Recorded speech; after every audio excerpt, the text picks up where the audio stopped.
Assalamualaikum warahmatullahi wabarakatuh, and terima kasih banyak Waalaikumsalam. atas kesempatannya untuk, sebenarnya minder banget ini Prof diajakin untuk berdiskusi sama orang-orang yang saya lihat di sosial media yang saya anggap sebagai role model saya sendiri. And mohon maaf sebenarnya juga karena ala-alamu bercerita sama orang-orang kampung kok ala patah-patah bahasa Minang kini Prof. Jadi Masih mungkin kalau bagus, masih jale. Masih jale jadi ya, luar biasa. Ya, silakan. kalau saya baca campur pakai bahasa Inggris, mohon maaf ya. Boleh, silakan. Tolongan translatannya. Ya. Sering ditanyain Prof sama orang-orang di misalnya tiap kali pulang ke Padang kan, ditanyain kok bisa Bang Jerry kuliah di MIT, kok bisa sekarang umur 25 S3 di Amerika. Sebenarnya pernah awak mimpi do Prof, soalnya awak gadang dulu bu minturun. Mungkin yang pernah dulu bu minturun tuh maksudnya di pinggiran kota lah. Terus kerajo dulu pas SD tuh mau ditangai Prof, kayak pulang rumah mau ditangai terus ngerajon PR nggak tahu bilo kan. Dan pernah tak bayangkan kok bisa sampai kuliah di universitas nomor 1 di dunia. Salah satu pengalaman atau mungkin ideologi yang selalu dikasih tahu sama Amoa Prof Saksos, awak dari orang keluarga yang kurang mampu, selalu dibilangan teori sama Amoa, caranya untuk keluar dari hidup susah kok, kau jadi nak namu, kalau gadang biko kerajonya angket batu dari tangai, ya harus rajin-rajin sekolah, cuma edukasi cara untuk keluar dari poverty.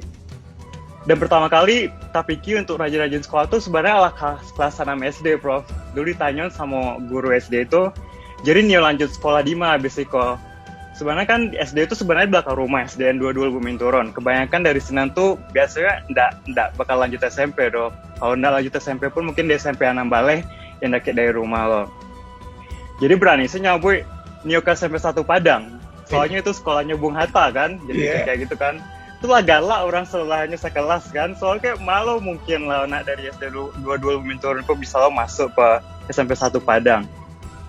Dan itu pertama kali dalam hidup jadi seorang kayak masa sih nggak bisa kalau jadi rajin belajar, kayak benar-benar rajin belajar tiap hari di kerajuan LKS tuh latihan soal tiap hari, mungkin lah ada kesempatan untuk bisa lanjut. Ya, alhamdulillah waktu itu bisa masuk ke SMP 1 Padang, nilai 6-nya sampai untuk cut-off SMP 1 Padang. Dan di SMP 1 Padang dulu juga pas sebenarnya lu minder Prof, tiap kali ada yang nanya dulu, jadi dari mana aslinya dari Bumi Turun, nggak tahu ada yang orang tuh Bumi Turun di mana doh, kayak SDN 22 Bumi Turun tuh di mana tuh, nggak pernah lo tahu. Jadi tiap hari itu pasti minder, kayak nggak pernah ngaku kalau awak dari orang kampung Bumi Turun. Tapi akhirnya karena rajin-rajin belajar tiap hari, karena jadi cuma tahu kalau untuk bisa lanjut punya masa depan kok dengan cara belajar ya, yang jadi bisa tahu ya cuma belajar tiap hari. Dan akhirnya pernah dari sampai 1 Padang dapat nilai UN tertinggi di Sumatera, pernah ikut Olimpiade Sains Nasional dulu wakilan Sumatera Barat, dapat perunggu. Alhamdulillah dapat beasiswa ke Bandung di sekolah Turki. Dan itu sebenarnya lebih culture shock ke Bandung daripada ke Amerika. Soalnya dari tinggal di kampung lebih turun ke Bandung kan. Terus Bandung itu malah sekolahnya sekolah yang boarding school, dan itu dibilangnya kayak sekolah anak orang kaya lah provinsinya. Kawan-kawan SMA itu sedolannya mau tak Balioto baru, Balionda baru, abis itu main kama gitu kan, kamol kama, terus kayak awak orang kampung nggak ngerti kayak gitu loh kan. Terus tanya ke diri seorang, sebenarnya kayak nggak sanang lo Prof waktu itu kesinan.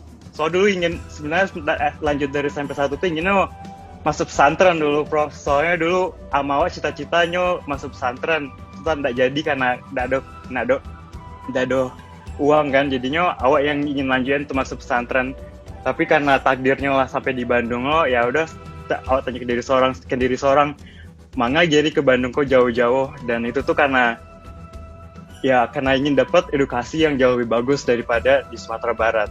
Ya itu jadi karena di Senan di sekolahnya tuh lebih aktif untuk ikut Olimpiade, jadi ikut latihan Olimpiade, di training tiap tahun itu ada sekitar sebulan dan guru-gurunya juga lebih mendukung kalau kamu ingin ikut Olimpiade silahkan keluar kelas, belajar di perpustakaan, belajar buku yang mau dibaca sendiri. Ya, alhamdulillah pernah wakil Indonesia di International Biology Olympiad di Singapura sama Switzerland, terus dapat medali emas, dan itu yang malah membuka jalan untuk bisa kuliah ke MIT. Jadi I think cerita di sini tuh gak pernah pokoknya kita bisa lah bermimpi, tapi harus diwujudkan dengan cara bekerja keras. Setelah mungkin saya di Amerika ini sejak tahun 2013, dan pengalaman saya yang mau saya share ke teman-teman sekalian itu ada 2 poin. Satu, sebenarnya kita beruntung banget, seperti kata abang siapa tadi, maaf, saya tulis catatan nih selama ini, kata Bang Rafiq, beruntung jadi orang Minang, soalnya core moral values orang Minang itu sangat kokoh, sangat kuat. Kita diajarkan adat istiadat, kita diajarkan agama, jadi kita tuh dari intinya tuh kuat core moral value-nya. Tapi saya juga mau menambahkan pentingnya kita membangun dari fondasi yang udah kuat itu moral values yang lebih baik lagi. Dan ini poin kedua yang saya mau bantu itu mau saya cerita is the danger of single story. Jadi pengalaman saya selama kuliah di Amerika ini benar-benar such an eye-opening experience, because eye-opening experience apa sih bahasanya? Soalnya kita membuka mata lah ya. Buka mata lah intinya, itu oke. Terus saya pernah ngambil kelas dulu di MIT, itu kelas Intro to World Music. Jadi diajarin musik-musik dari dunia, dan salah satunya tuh musik Indonesia gamelan. Terus guru gamelan saya cerita kayak, oh dia tahu kamu anak dari Indonesia nggak? Pernah nonton film ini nggak? Dokumenter namanya The Act of Killing.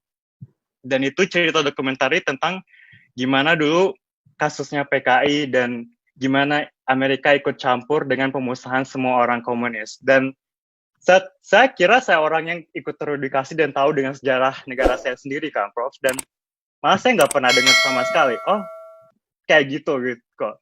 Pernah di Indonesia itu ada sejarah berdarah yang banyak banget orang dibunuh karena dianggap orang komunis. Saya sendiri malah nggak tahu sama sekali. This is what exactly I want to tell you about. This the danger of single story. Knowing a story from a single perspective and not knowing what is happening on the other side.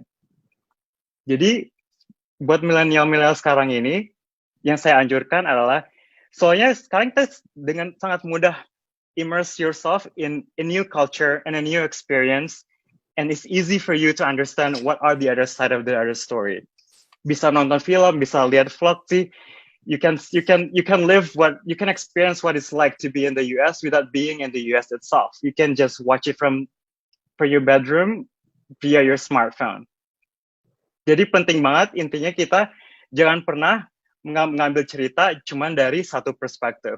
Harus cari tahu, baca lagi, mungkin nonton di YouTube atau nonton film gimana sisi dari cerita yang lain. Dan dengan itu kita bisa membangun a stronger core moral values. Oke. Saya mau mengakhiri dengan satu quote ini, Prof. Jadi selama saya di MIT itu motonya make the world a better place. Jadi sebagai engineer gitu kita harus membuat dunia itu yang lebih bagus lagi. Dan pas saya lulus itu pembicaranya itu Tim Cook, CEO-nya Apple yang bikin iPhone.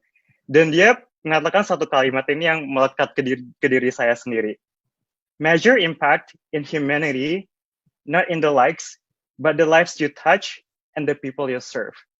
Jadi, measure your impact in the world. Jadi, bukan dari likes Instagram, bukan dari influencer, bukan dari berapa YouTube views-nya, tapi dari berapa jumlah orang yang kamu bantu, yang kamu inspirasi, dan yang kamu touch. Dan sebagai saya sendiri, saya juga mikir, kok kamu bisa sejauh ini kuliah di Amerika, apa sih tujuan hidup dari kamu kan? Nggak mungkin kamu nggak balik ke Indonesia, dan apa yang bisa kamu bantu ke Indonesia? Dan sebagai saya sendiri, karena saya scientist, saya ingin memajukan bioteknologinya Indonesia. Dan itu salah satu motivasi terbesar saya ingin saya melanjutkan studi saya ke PhD. Dan saya berharap milenial yang masih muda ini bisa mencari cara sendiri untuk berkontribusi ke negara. Insya Allah. Terima kasih Jerry. Sukses ya, lanjutkan terus perjuangannya.